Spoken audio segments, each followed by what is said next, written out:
მოგესალმებით ეთერშია გურიის ახალი ამბები, მე თამთა დოლიძე ვარ. დღეს ოზურგეთის მუნიციპალიტეტის საკრებულოს მორიგის სხდომა გაიმართა.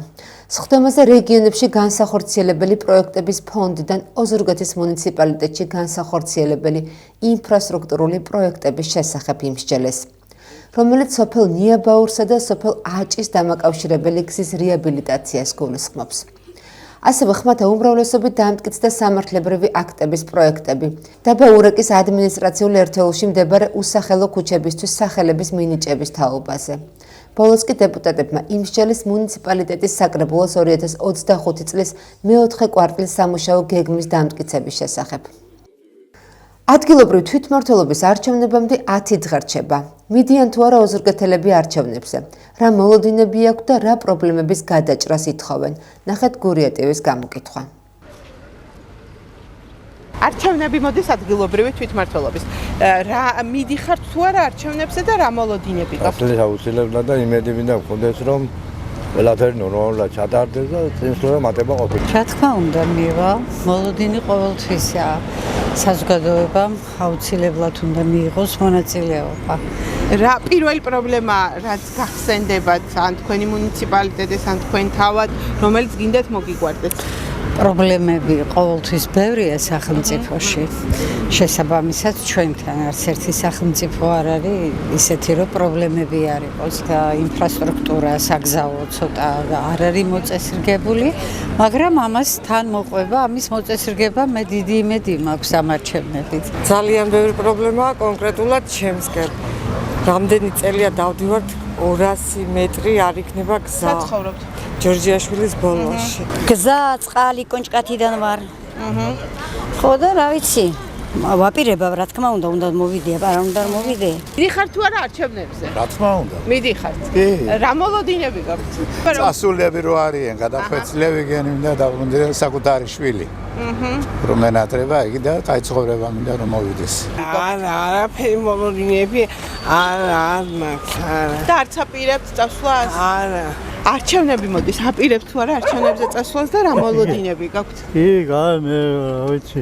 და რა გინდათ პირველ რიგში რომ მოგიგვარდეთ, ანუ თქვენ გამწერობა ახლა კლინიკაში ვიყავი და ყველაფერი უფასოა, სამლებსაც კრავკომა და უფასო სამლებს მაძლევენ. ახლა ცუდი რატო ვთქვა. ოზურგეთში პატრიოტთა ალიანსის ოფისი გაიხსნა. ადგილობრივი ორგანიზაცია, რომელიც უნივერმაღის პირველ სართულზე მდებარეობს, 4 ოქტომბრამდე აქტიურ მუშაობას გეგმავს და მხარდამჭერებს შემოერთებისკენ მოუწოდებს.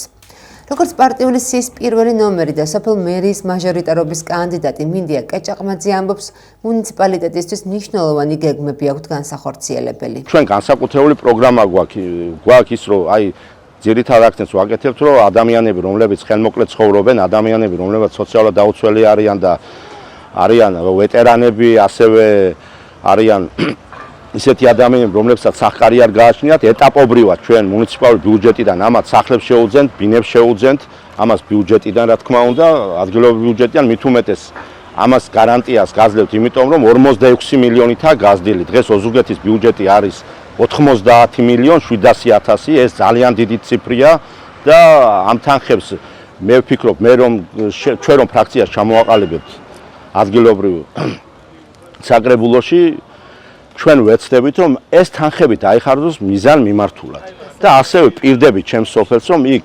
ნებისმიერი პროგრამა, რაც განხორციელდება, სულ ყველას აბსოლუტურად შევქმნი ადგილზე კომისიას და გავაკონტროლებ თითოეულ თეატრს, ვინც იქნება შემსრულებელი ამის და ასე იქნება. მესამე ოლქის მაჟორიტარობის კანდიდატი კახა გულბანი აცხადებს, რომ სამაჟორიტარო ოლქისთვის 6 პუნქტიანი გეგმა აქვს შემუშავებული, რომელიც მოსახლეობის სოციალური პრობლემების მოგვარებას გულისხმობს.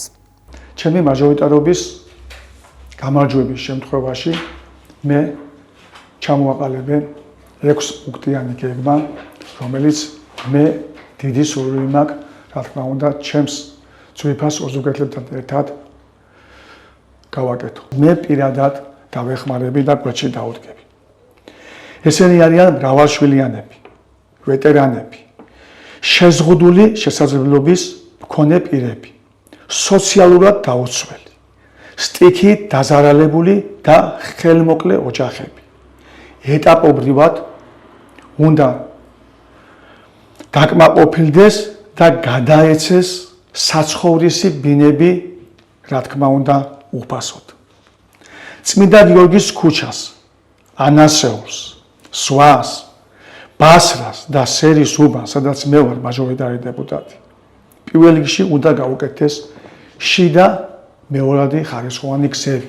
უბნებში უნდა გაკეთდეს მოსაცდელები ქუჩებზე და დაინიშნოს აუცილებლად ტრანსპორტი. ორი აფეთქება მოხდა თბილისში ლოტკინის დასახლებაში. დაშავებულია 19 წლის ქალი. ის კლინიკაშია გადაყვანილი. ახალგაზრდა გოგონას ჯანმრთელობის მდგომარეობა მძიმეა, თუმცა სტაბილურია და რჩება რეანიმაციაში. აფეთქება გაზის გაჟონვამ გამოიწვია. როგორც ადგილობრივები აცხადებენ, პირველი აფეთქების შემდეგ მოსულმა გაზის კომპანიის წარმომადგენლებმა სიტუაცია შეისწავლეს და განაცხადეს, რომ გარემო უსაფრთხო იყო, თუმცა 1 საათში აფეთქება განმეორდა. შინაგან საქმეთა სამინისტროს ინფორმაციით, ფაქტზე გამოძიება სისხლის სამართლის კოდექსის 240 და 240 პრიმა მუხლებით მიმდინარეობს, რაც სამთო, სამშენებლო ან სხვა სამუშაოს წარმოებისას უსაფრთხოების წესის დარღვევასა და 2 ან მეტი ადამიანის სიცოცხლის მოსპობას გულისხმობს ექსპლუატაციის წესების დარღვევის გამო. ოზურგეთის მერცხელმა საკუთარ მოედანზე ლიგის ლიდერს იბერია 2010 სუმას პინძლა. დაძაბული შეხვედრა ფრედ 1-1 დასრულდა. ანგარიში 51 წუთზე სტუმრებმა გახსნეს. გოლი შოთა დათუნაშვილმა გაიტანა. მერცხელმა მატჩის მიწურულს შეძლო ანგარიშის გათანაბრება. 85 წუთზე ლაშა კაშიამ ქულა მოუტანა ოზურგეთელებს. მან წყალტუბოში სამგურალი 2-1 დათმო შეხვედრა. 20 ტურის შემდეგ გურიას კვლავ 41 ქულა აქვს და მესამე ადგილზეა. მერცხალი 26 ქულით მე-10 ადგილზე იმყოფება. მორიგი ტურის მატჩები 1 ოქტომბერს გაიმართება. გურია სულ 2-ს მიიღებს, მერცხალი კი სტუმრად ვიტ ჯორჯია 2-ს შეხვდება.